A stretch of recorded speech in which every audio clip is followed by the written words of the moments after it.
Piyozli bilinchik umringizda bir marta bo'lsa ham yeb ko'rganmisiz? Jingalak bilan birga tayyorlashga kirishdik. 12 yoshimda uy olish maqsadida Instagramga o'z blogimni yuritishni boshladim. Uyda ko'pincha singlim bilan birga qolganim uchun har kun kundalik hayotimni qo'yishni boshladim. Har xil taomlar tayyorlashni o'zim ham yoqtiraman. Men ishdan charchab kelganlarda hamma joy top-toza, ham ovqatlar tayyor. Bo'lsa, ozgina bo'lsa ham kayfiyatlari ko'tariladi. Oyimga ham rahmim keladi. To'g'risi, ichimdan ezilib ketaman.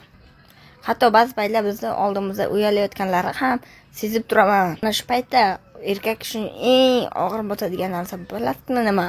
Qo'ldan hech ish kelmasligi. Ijara pulini to'laymiz deb ertadan kechgacha tinmaylar. Endi ijara pulini topdim deganlarda yo men yoki singlim kasal bo'lib qolamiz.